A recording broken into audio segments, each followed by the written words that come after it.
दीक्षाभूमीचा मुद्दा आहे आपल्या, खूप गंभीर मुद्दा आहे. आणि मागे जेव्हापासून आंदोलन झालंय तेव्हापासून आम्ही कार्यरत आहोत. फक्त फरक एवढा आहे, काही लोक पडद्यावर चमकत आहेत, आम्ही पडद्याच्या मागे राहून काम करणारे आहोत. कारण असं आहे की सगळ्याच गोष्टी जर आम्ही म्हटलं की प्रत्येक वेळेस मीडिया, प्रत्येक वेळेस बॅनर आम्ही फिरवतो तर असं चालत नाही. रीतसर जर आपण गेलो तर नक्कीच दीक्षाभूमीचा विकास होईल. पण विकास तर बाजूलाच राहिला, इथे स्मारक समितीचे आतमधले भांडण दिसून राहिले आणि ते आताचे नाही आहे, ते खूप आधीचे आहे. मला ही पण कल्पना मिळाली की कोणीतरी त्यांच्यावरती त्यांना नोटीस पाठवले आणि नोटीस पाठवले तर त्याचं उत्तरही मिळालेलं नाही. ज्यांनी कोणी ते नोटीस पाठवले तर पब्लिश करायला पाहिजे होतं, पब्लिश केलं नाही. आणि सांगणाऱ्यांनी हे सांगितलं की तो वार भंतेजीवरती गेला. भंतेजीवरती हा वार काही पहिल्यांदा गेलेला नाही. खूप मोठी शोकांतिका आहे की आमच्या महान धम्मगुरूला कोणी असल्या पद्धतीने अपमानित करतो. तुमच्या आई वडिलांना कोणी अरे जर म्हटलं तर तुम्हाला दुःख होते आणि तुम्ही महागुरूला एवढ्या मोठं त्यांनी धम्माला आपलं जीवन अर्पित केलं, पूर्ण जीवन. इंदोरामध्ये त्यांच्यापासून धम्म लोकांना कळला. आज त्यांची 93 इयर्स झाली आणि आज स्मारक समितीवाले त्यांना म्हणतात की तुम्ही जे काही कृत्य केले, तुम्ही ज्या चुका केल्या तर तुम्ही माफी मागा. आम्हाला 24 घंट्यामध्ये तुम्ही जर नाही दिलं तर आम्ही तुम्हाला पदावरून काढून टाकू. तुमच्या पदाचे ते भुकेले नाही आहेत.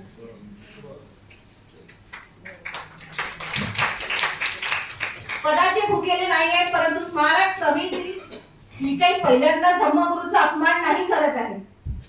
याच्या आधी भदंत आनंद कौशल्यान होते, त्यांना सुद्धा असाच अपमानित करण्यात आलेलं होतं. फार कमी लोकांना हे माहिती आहे की भदंत आनंद कौशल्यांचा सुद्धा असाच अपमान झालेला होता. त्यांनी या समितीवाल्यांना रिक्वेस्ट केली होती की मला इथे राहू द्या. मग हे स्मारक समितीवाले इथे बसणारेच काही लोक आतापर्यंत ओरडत होते की समितीवाल्यांचं करायचं काय, समितीवाल्यांचं करायचं काय, खाली मुलगा आणि वरती पाय. आज तेच लोक मला इथे दलबदलू दिसत आहेत. व्यक्तींनी एका मताचे एका याच्यावरती राहणारे असायला पाहिजे. स्मारक समिती जर चुकीचं करत आहे तर चुकीचंच म्हणा. आणि आज ते किती वर्षापासून आहेत.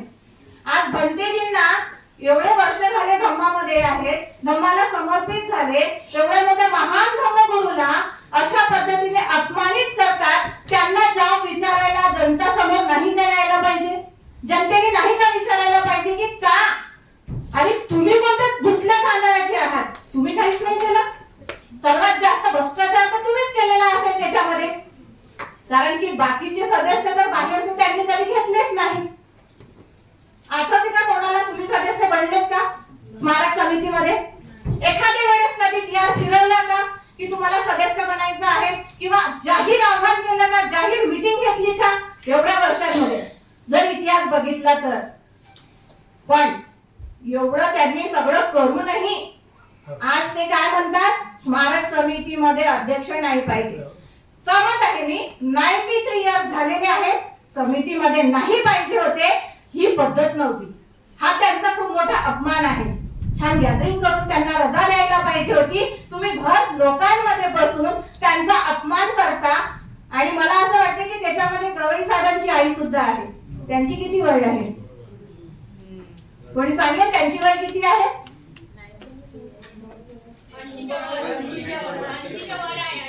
मग 80च्या वरच्या लेडीज तुम्हाला त्या समितीमध्ये चालतात, बाकी यंग जनरेशन नाही आहे. तुम्ही सदस्य बनवण्याची हिंमत करत नाही का? काय कारण आहे? ज्या पद्धतीने भदंत आनंद कौशल्यांचा अपमान करण्यात आला, त्यांना काढण्यात आलं दीक्षाभूमीवरून, तर दीक्षाभूमी ही काय यांची प्रायव्हेट राहिली आहेत का? हा प्रश्न इथे बसलेल्या प्रत्येक व्यक्तीला आहे. जर असं असेल तर आपापल्या घरी बसा, आणि जर असं नसेल तर जाब विचारायला पाहिजे. आजपर्यंत सगळी जनता 1 तारखेचं आंदोलन जेव्हा झालं तेव्हा बोलत होती की आम्हाला ही स्मारक समिती नको, इथला एक काही सदस्य नको, इथे हे करतात, तिथे ते कर. अरे ते करतात, तुम्ही करू देता. तुम्ही एक दिवस जाता संडेला, संपला तुमचा विषय, प्रोग्राम असला संपला तुमचा विषय. त्यांना जात कोण विचारेल? नवीन लोकांना का घेत नाही? जसं सरांनी सांगितलं की 4000 आपले 36,000 विहार आहेत. किती मोठी गोष्ट आहे. नागपूरमध्ये 36 जिल्हे आहेत. किती सर्वे केला आपण किंवा समितीवाल्यांनी? एकदा नाही आणि कोणी करणार नाही, कारण की त्यांनाच तिथे थांबायचं आहे. 36 जिल्ह्यामध्ये कधीतरी आपण फिरलो नाही, आपल्या उपासकांना आपण घेऊन बसलो नाही, ही आपली चुकी आहे. आपण त्यांना करू दिलं, ते करत राहिले. विषय राहिला सौंदर्यकरणाचा, तर सौंदर्यकरण कुठे करणार आहे? उत्तर, सौंदर्यकरण कुठे करणार? इन मीन 18 एकर जागा तुम्हाला समिती यांनी दिली आहे, गव्हर्नमेंटनी. त्याच्यामध्ये त्यांनी अजून नाव चढवलेलं नाही आणि सौंदर्यकरण करतोय आम्ही. समितीवाल्यांनी आम्हाला इशारा दिला, सौंदर्यकरणाचं तुम्ही आमचं नुकसान केलं, करोडाचं नुकसान केलं. आम्ही नुकसान केलं जनतेने? आपण नुकसान केलं का स्मारक समितीचं, दीक्षाभूमीचं? आम्ही नुकसान केलं की तुम्ही स्वतः नुकसान केलं? 18 एकरची जमीन, मग तुम्हाला ती बाजूची जी जमीन आहे ती मागण्यासाठी 40 वर्ष लागले का? 40 वर्ष कशाला म्हणतात? कुणाला माहिती नव्हता हा विषय.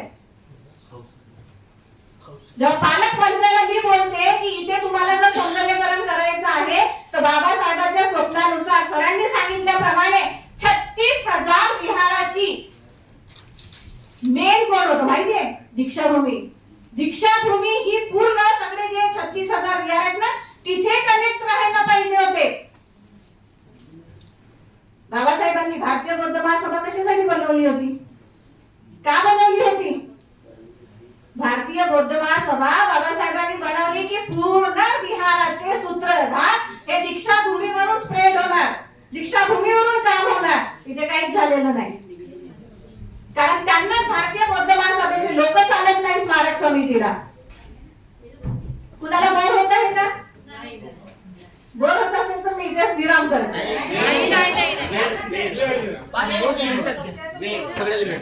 वेळ सगळ्यांना देईल. जर माझी माहिती चुकीची असेल तर मी इथेच थांबते.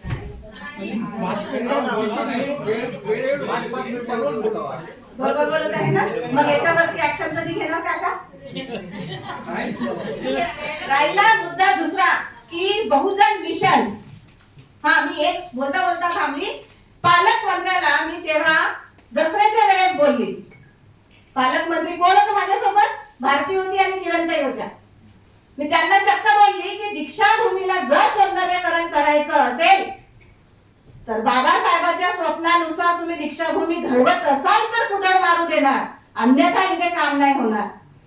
तर ते चक्क बोलले स्मारक समितीवाले तर आम्हाला परमिशन देत नाहीये. तुम्ही 40 समित्यांच्या आमच्याकडे लेटर पॅड सारखे मुद्द्याचे घेऊन या, आम्ही त्याच्यावरती काम करू. 50 कोटी आमच्याकडे आहेत, आम्ही त्याच्यामध्ये 40 कोटी देऊ. हे मी माझ्या मनात नाही सांगते, इथे दोघी जणी आहेत, ते स्वतः बोललेले आहेत. बरोबर? मग जेव्हा पालकमंत्री आपल्याला बोलतोय, फक्त आश्वासन देतात, आम्हाला माहिती आहे आमच्या समाजाला सरकारकडून कधीही काही मिळालेलं नाही आणि मिळणार सुद्धा नाही, परंतु आपला समाज सक्षम आहे की आपण बाबासाहेबांच्या स्वप्नाची दीक्षाभूमी बनवू शकतो. आम्हाला सरकारची गरज नाही.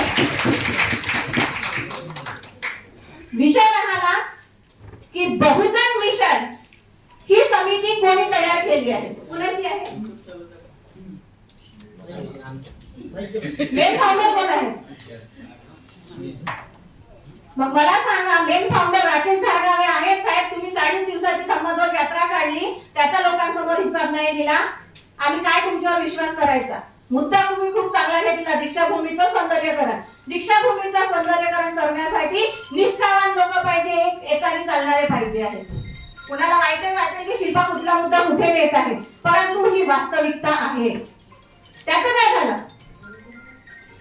त्याचं काय? कोण सांगेल आम्हाला? उत्तर कोण देणार? आपण बसतोय समाज एकत्रकरण करण्यासाठी, एकत्र येण्यासाठी. मधातच नवीन मुद्दा येतो. एकत्रीकरण करणं, त्याच्यासाठी तुम्हाला बहुजन मिशन, इतकं सुंदर नाव दिलं, मिशन बहुजन. म्हणजे आपल्या सर्वांचं हे एक मिशन आहे की दीक्षाभूमीचं सौंदर्यीकरण व्हायला पाहिजे. खूप चांगली गोष्ट आहे, पण कुठे नाही कुठे तुम्ही विचार करायला पाहिजे की आता जरी तुमच्या हातून काही चुका झाल्या असतील तर चुका दुरुस्त होतात. शेवटी माणसाकडूनच चुका होतात. दुरुस्त होऊन जर तुम्ही त्याला खरंच योग्य पद्धतीने नेत असाल तर नेऊ शकता. अन्यथा भारतीय बौद्ध महासभा त्याच्यामध्ये 3 तुकडे आहेत नाही आहेत मी त्याचा विषय घेणार नाही. तेवढी क्लिप माझी कट कराल. प्रत्येकाला सांगते लाईव्ह चालू आहे. लाईव्ह आहे. पुढेच थांबणार नाहीये. सुजाव द्या. विकासाचं ते आहे ना, सांगितलं ना की आपण एकत्रीकरण इथे बसतोय ना, फक्त एका निष्ठेने एका याने तुम्ही राहा. बाकी 4थ्या नंबरचं जे जमीन आहे त्याला तुम्ही कसं मागता येईल ते मागा. आणि ज्या झालेल्या चुका आहेत, कारण की भरपूर लोकांचे प्रश्न आहे परंतु बोलत कोणीच नाही, कुजबुज आतमध्ये करतात. आणि मी आहे स्ट्रेट फॉरवर्ड. बरोबर, एवढंच बोलते आणि इथेच माझ्या शब्दाला विराम देते. नमो बुद्धाय.